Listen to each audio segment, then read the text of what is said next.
Energy Captain Season 3. Cam Lynch here and the illustrious and the fabulous Whitney Holtzman. Hello, Whitney. Hey, Cam. I am so happy to be back. Obviously, you and I are still being careful and social distancing, and we had quite a pause with everything that has been going on in our country, but I'm so glad that we're back together because I feel like that we always have interesting conversations based on what's happening in the world, and I know other people enjoy listening, and it's also therapeutic for us to discuss these items, and I think there's no more important time for us to hop on and kick off a new season. Yeah, I'm very excited.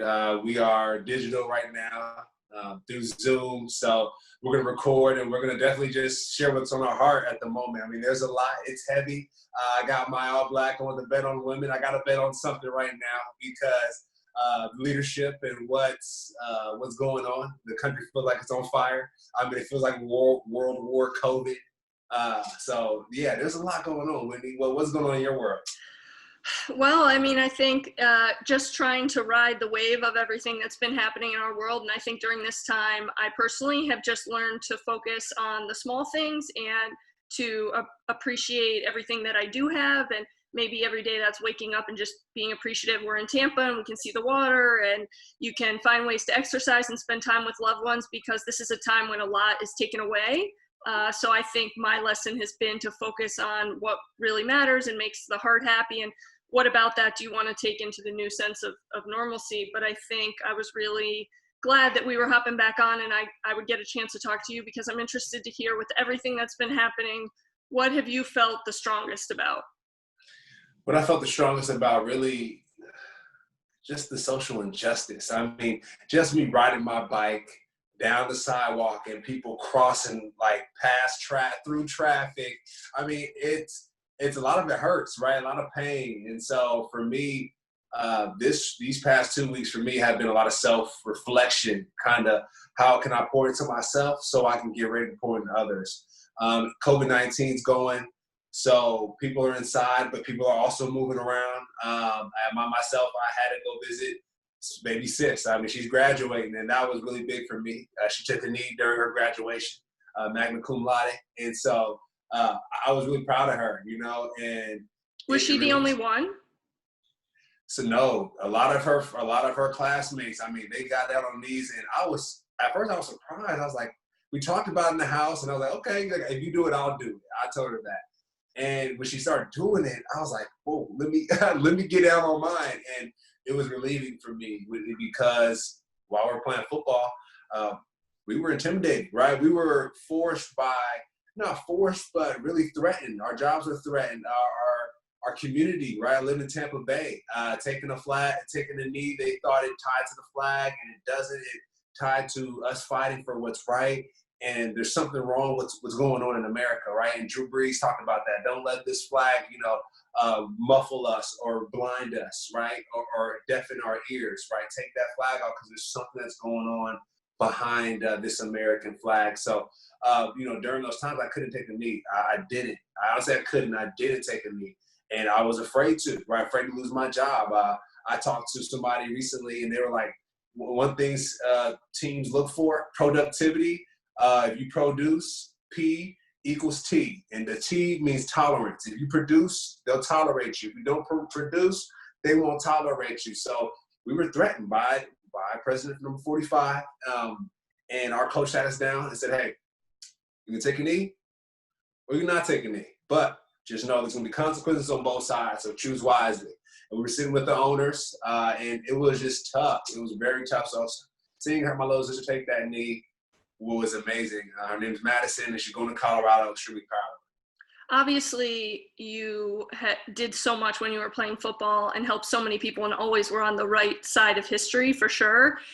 Yeah. Do you in some ways feel like that you admire and look up to your younger sister who just graduated high school because she was able to have the bravery that maybe at that moment when you were in your NFL prime that you weren't able to have? Most definitely. The courage. I mean, just like you bet on women. I mean, she has it. It's going to be a younger generation that's not afraid. They don't have anything to lose. She's like, look, I'm going to Colorado. I already signed my letter. I graduated number 46 in my class, and I should have been higher, right? While playing soccer, So she's like, I'm going to take a knee. I don't care. And that's what we need. We need that push. And so for me, I did it. And ever since then, my buddies were like, hey, Cam, we need to speak out. We need to say something. And I just really been working on myself. But that moment allowed for me to really come out of my shell and hit the ground running. So all this week, I've been on panels and I've been recording. So I'm ready to roll. Do you feel like that if you had taken a knee that you would have lost your job? And I think a lot of people wonder if Cap didn't have another opportunity to play in the NFL because he did kneel. I thought I would lose my life, Whitney. I mean, Mike Evans, they were getting death threats, right? And I know you work for Rise. When you speak about silent racism, you started that. He had that on his shoe, and he was getting death threats. His wife started getting, the community was upset. And I live next to McDeal. I have friends that were doing a celebration for one of my friends today that's leaving. He works at McDeal. And I live very close, and you see a lot of Trump flags up here. You see a lot of different flags, and for me, it's tough because it's like, if I stand up for myself, something's gonna happen. I'm walking down the street, something's gonna happen. So that's really tough as a Black male. It's really tough to not feel comfortable in your own home and in your own area. So for me right now, I think Troy Vincent said it best. He said America needs a locker room. We need our brothers and our sisters and to just grab us around and say, hey, we got you, we got your back, right? And I compare it to foster children, right? Brown folks are looked at upon as foster children. It's the child that, that came in from this place or that place and is now a part of the family. And, we're getting attacked. Your brothers and sisters, the ones that you brought in your home are getting attacked. So now we're asking for help, we're screaming for help, and it's getting exhausting, Whitney. I'm the Energy Captain. This is Energy Captain's podcast with Cam and Whitney Holtzman. But asking for help, and the only way we got recognition is when Colin Kaepernick did it, and then the commissioner of the NFL, he apologized because he was like, "Wow, I was wrong the whole time. You took a knee because people are getting killed. I wasn't paying attention. Now I'm paying attention." So. I think we're a part of one of the biggest civil rights movements I think the world has seen. I'm seeing Japan. I'm seeing Korea jump in and have signs. I'm seeing monks. I'm seeing the Amish. I'm seeing people from all types of walks coming in and speaking against what isn't right in this country. So it's awesome to see. It's awesome to be a part of.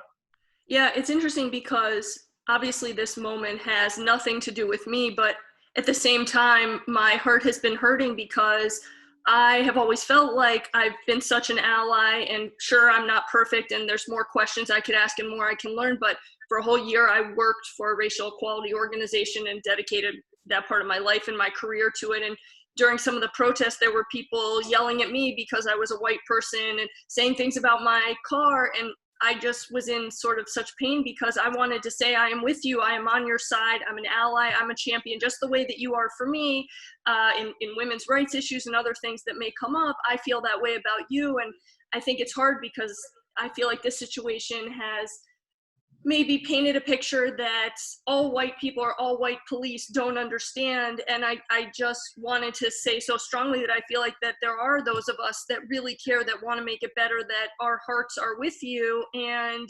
I just want people to know that there's not that divide, because the last thing we need in our country is more division. Yeah, I agree. And I'm sure it is tough, Whitney.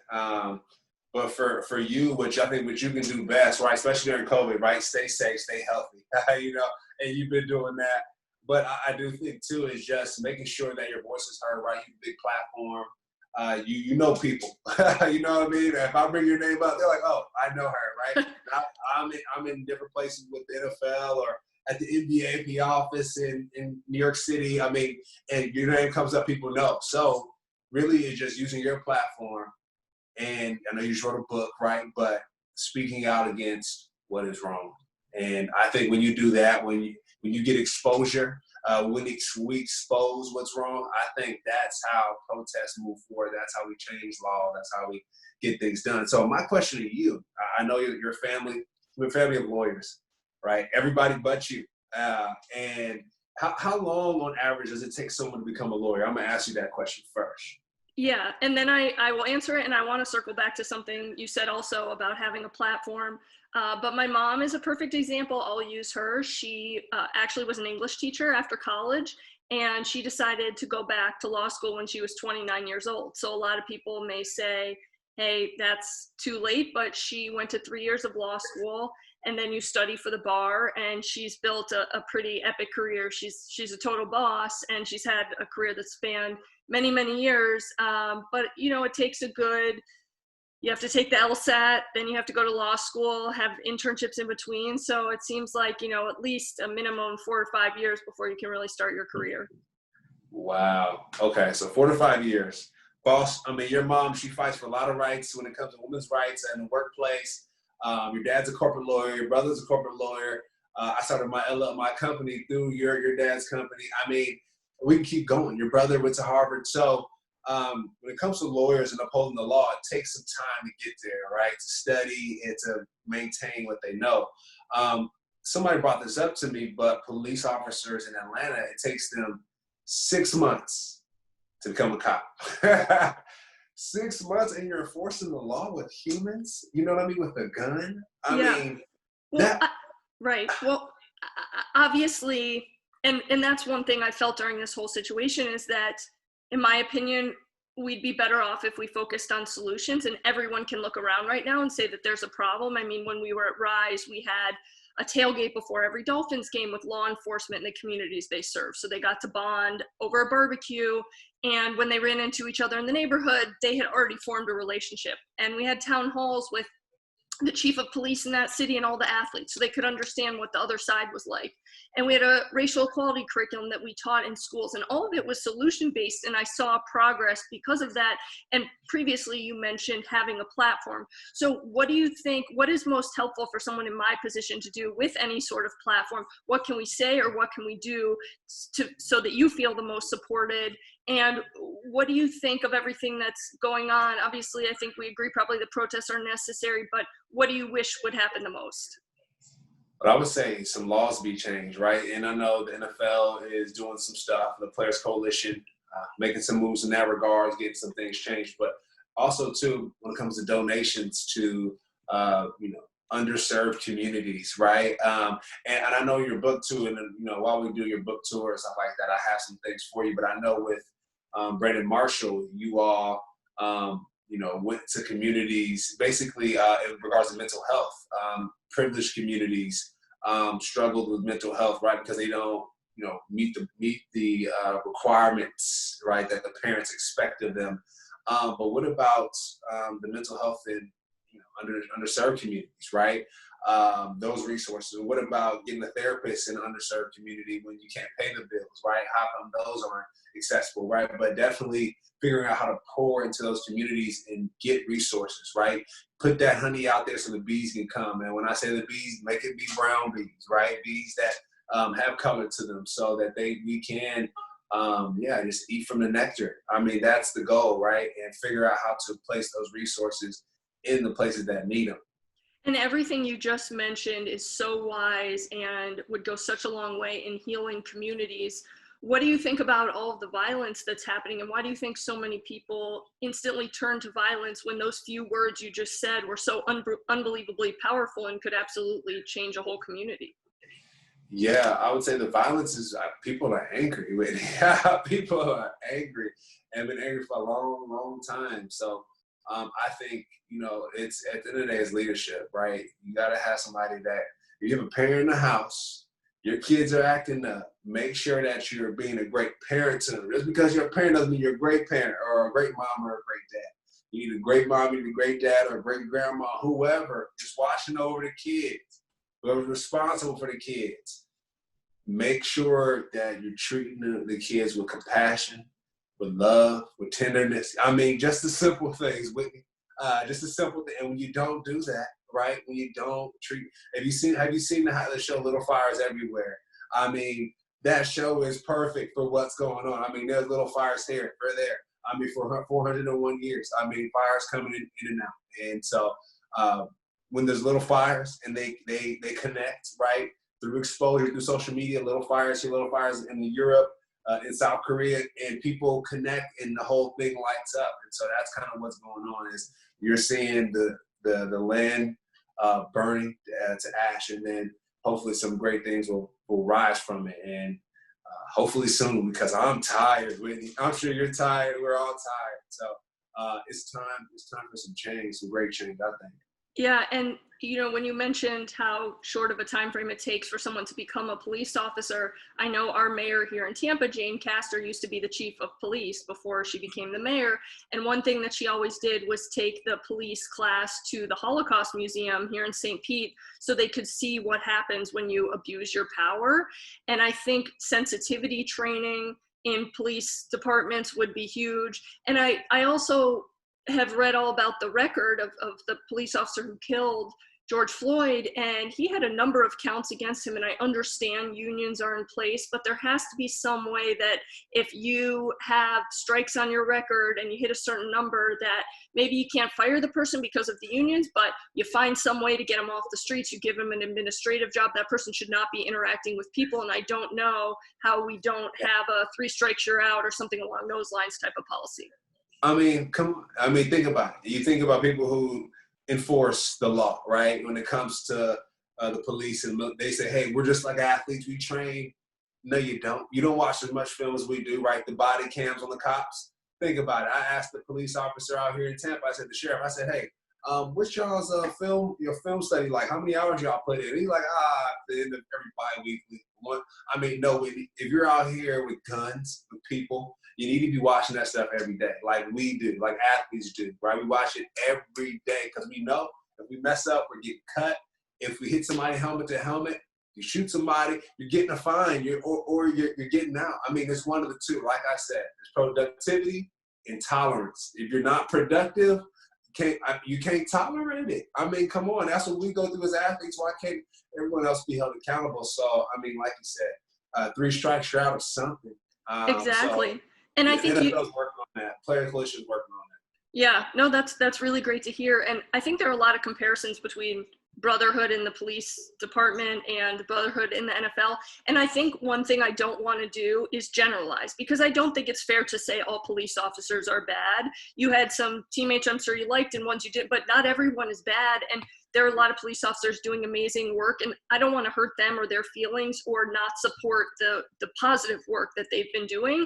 But I do think that similar to the NFL, there is this brotherhood and this fraternity of maybe backing your brothers and and brothers and sisters, but maybe not speaking up if you see something that's wrong. And I would just be interested to hear if on an NFL team you saw a teammate who was doing something that wasn't right, what is the right way to go about speaking up where maybe you don't go against your teammate, which wouldn't feel right, but you're also standing up for what you think is right in the world?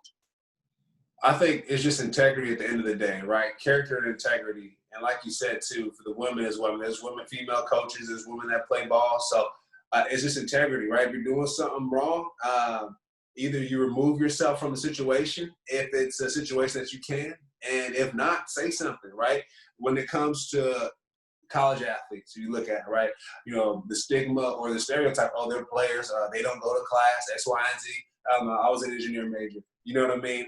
We can go down the list of the stereotypes that we can break. But, I mean, if you see something going wrong in college and your teammates are doing it, hey, that ain't it. That's not how we roll.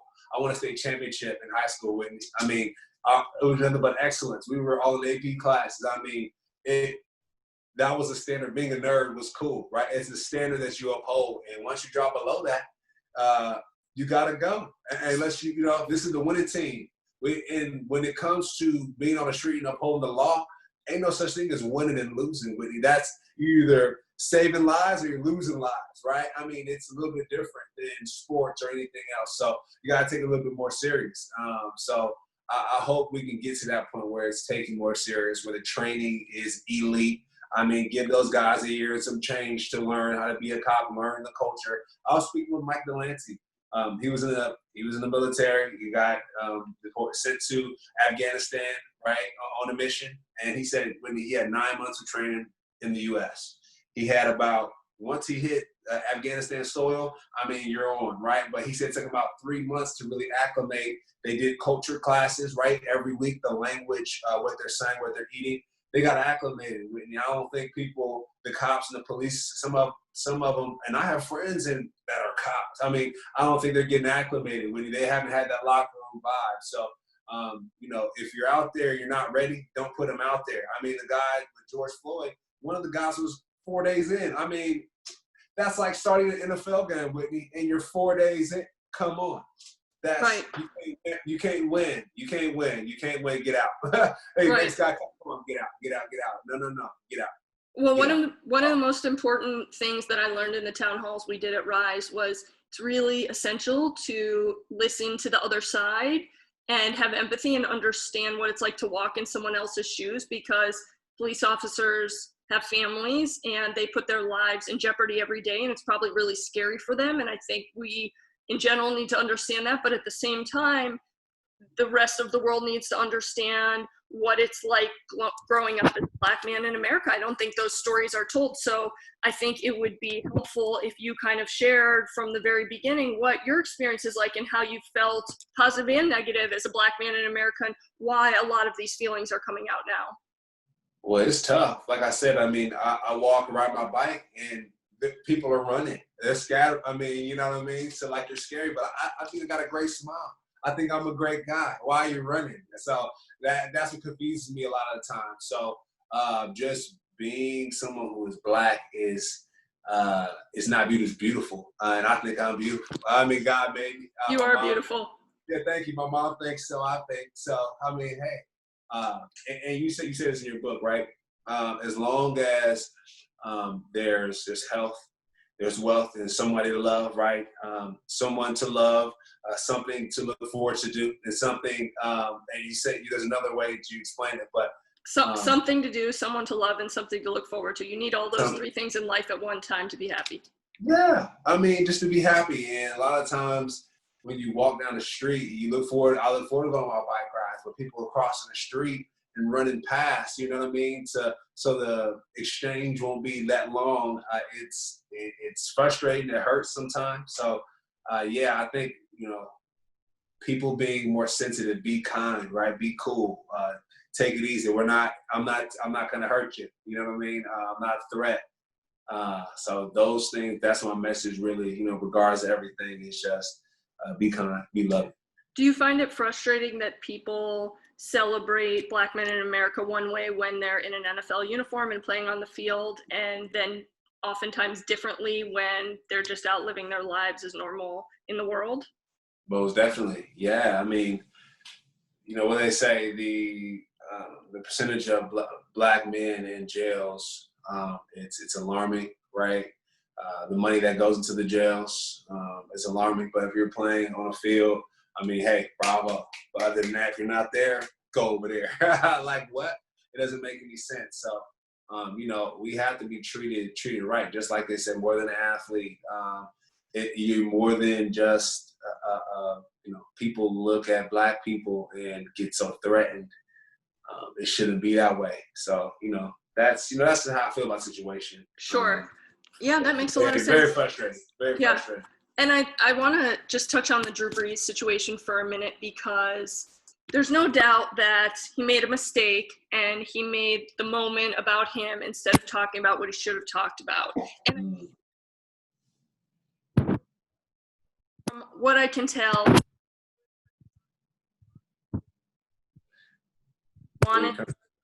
he wanted to support his teammates, and he's a loving guy whose heart was in the right place. And sometimes I feel bad for people who get jumped on when they're trying to say the right thing. Of course, there's room to educate people and for them to do better, but there is a difference between someone who is a good person and wants to be an ally and someone who's fighting against the cause. Yeah. That's tough. That's tough for Drew, because I looked at him the same way. I was like, no, like, not Drew. But, it's one of those things where it's a big play. You know what I mean? It's fourth down and it's 3 seconds left. Who you gonna put in the game? Now you gonna put Tom in, or you gonna put Drew in? I mean, Drew is very efficient. He's probably number 2 behind, Brady or Aaron. I mean, you look at it, but and he dropped the ball. He dropped the ball on the goal line. I mean, you got to score. I mean, he dropped the ball when it came to off the field, right? He was perfect almost perfect on the field, and off the field he dropped the ball. And you know, with Tom Brady, you look at Tom. He's coming to Tampa, right? He's had a great career so far, but you know, in social situations, I'm not sure if he's perfect, but he's not dropping the ball like Drew did, right? LeBron's not dropping the ball. He's picked. I mean, and LeBron's, you know, he's a black man, right? Let's not get that wrong. But you know, nobody's perfect. Drew's not perfect. LeBron's not perfect. But if you just look at these superstars when it comes to social situations, you gotta make sure that you're careful. You're thinking. Slow down, right? I've been working on that all these past few weeks, slowing down, being prepared for the moment. And that moment, he was not prepared. And he backtracked. He did a great job coming back. Him and his wife did. I mean, you know, bravo. But, I mean, it's fourth down, Whitney, and 3 seconds left. Right now, I'm putting Tom over Drew Brees. I mean, that's just me. Right that now, makes sense. I'm gonna put in Tom. That was a really good way to explain it. And when I worked at Rise, I used to say, I think that there are a lot of well-intentioned people that just don't know how to talk about race. We're never taught about it in school. Our parents don't know how to teach us about it.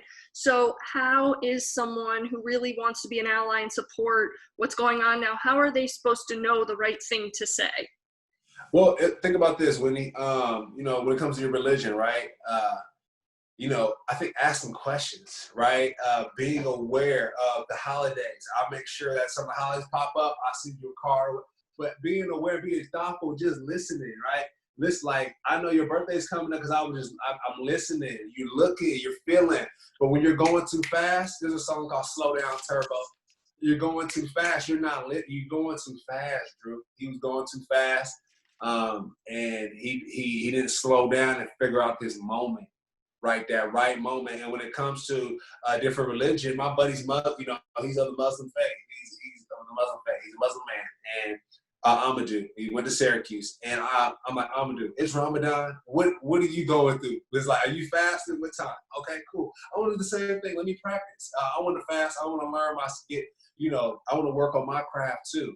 And you dive in with people, you immerse yourself. But if you don't, if you stay on the edge of the pool, like, that's Ramadan, whatever, I don't care what that is. You're insensitive, you're desensitizing yourself to something that's very important for somebody else. So when you talk about race, you talk about religion and politics, be careful. Just listen and slow down in regards to those three things. Right. I think listening until you're confident enough to make your statement is definitely the way to go. So you do it from a place of strength. Do you feel comfortable, and is it okay for people to come and ask you questions about what's going on? I think a lot of times people are afraid they're going to be offensive if they ask a question, but I think what you're saying is it's okay. I am approachable. A lot of people who are speaking out on this issue are approachable and they're happy to explain, and they realize not everyone knows the answers, but just come and ask us the questions and we're happy to have a discussion about it. Mm-hmm. Yeah, there's like different religions. If you want to know about Christianity, sure. This is my devotional. This is what I look at, you know, on Sundays or every morning, right? Every morning when I wake up, I'm doing my devotional practice. If you want to jump in, come on and do it. But until you jump in that water, you're not going to know, right? It's like cooking. I know for cooking, for you, like, and for me, I'm like, but today I have my first photo shoot, right? With my teammates. It's called eating the frog, right? When there's something that you're like, I don't know what would be offensive, but I'm gonna be good at it. You gotta eat the frog, and you gotta dive into it, right? Dive into it. And so I took pictures for the first time today. So you gotta just do it, and you gotta be humble. You gotta really lower your expectations and be willing to learn. And you talked about riding the bike and people scatter, and I think that's a very powerful moment that a lot of people who are white or other races may not have experienced. Are there any other moments in your life you remember that maybe speak to the pain of what Black America is feeling right now and why these protests are happening, just in your own life, some examples of what other people and yourself might have gone through? I would say, yeah, it's just even when you walk in restaurants with me. I mean, I walk in a restaurant and people just, you know, or even walking around with someone different than my race, right? You feel like a heat. You know what I mean? Like people looking at you. You know, when you walk to like a mall, like back in the day, you know, when I was dating in college, I would date women of, look different. I love, I like women. And so I would, walk with a woman that wasn't the brown skinned woman. And I would walk into a mall and people would be looking at me like, and so, it's just tough, man. It's just more pressure than you should be feeling, right? And so, just little things going to the mall with somebody who looks different than your skin tone, right? Or even walking into, during COVID-19, we got our mask on. I mean, you got people of the European descent in one place, and I'm walking in and they're talking, chitter and chattering. There's a lady who's about 70. She's not even supposed to be out. I mean, she's in there. And you have somebody else that walks in that's not brown, cool. But somebody that I walk in after that person, and people scatter. I mean, and like you say, hello, how you doing? And they don't say anything, because it's COVID, but you were just talking 10 seconds earlier. So I tell them stay healthy, may peace be the journey, and keep it pushing, but for me, it's very confusing. Sometimes it's wild. So you want to, just like picking a school, picking a relationship, you want to go places where you want it, where you feel comfortable. And a lot of times it's uncomfortable. And, playing professional sports, I've been uncomfortable a lot, right? You got to be comfortable, and it's fun, I like the challenge, but I'm getting tired with it. Walk around my own, I feel like a terrorist, you know what I mean? The only way I don't feel like a terrorist is if I have an American flag on my face, and that's like a peace sign, like, hey, I'm on your team, but we shouldn't have to do that. So yeah, it's something we got to figure out, and, it's going to be a process. Right. And I think one other productive measure that I wanted to mention is that a lot of people talk about the presidential race, and obviously the leader of our country, who we choose, is very important. But a lot of these police chiefs and mayors and people affecting different communities are voted upon in local elections. And I think we need to make more of a push to pay attention to who we're electing in our local elections and those midterm elections as well. And those people matter just as much. And I think that we have so much anger kind of happening that we just want to, I think you and I are positive people, and we want to channel it into as many positive directions as possible. And obviously you mentioned some great aspects, but I think voting in the local elections is really important too. And more than anything during this time, I've just felt so sick and sad for the people I love so much, like you, who are going through what we're going through. And I hope it means a brighter future and all the opportunities and kindness in the world for you. And I just hope that as your partner and your friend, that you feel how much I'm always going to be an ally and support you and have your back during whatever's going on, especially this situation, because I think we're all so much stronger when we come together in situations like this. Mm-hmm. No, yeah, I feel the love. The reason, the moment I knew you had my back was when we were doing the LLC, and we were going back and forth with our lawyer, and it was cool. I mean, you stood on the table for me, and that's when I knew you had my back. So, much love from me to you. I rock this shirt because of you. I mean, I love this shirt. Thank you. That means a lot. I think it's important, right? Men have to stand up for women, and in the situation now that we talking to, we're moving the face about.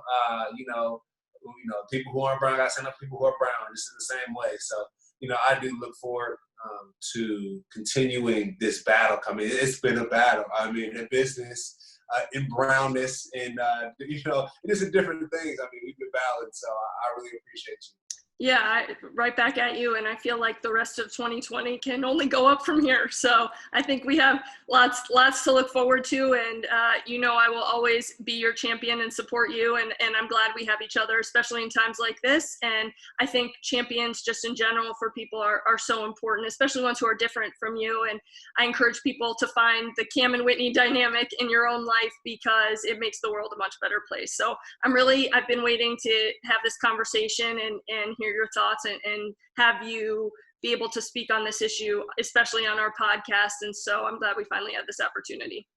Most definitely. It felt great to finally get it all out, but you could only hurt so much, I was like, I had to, hey, can we finish this? No, but yeah, it was great.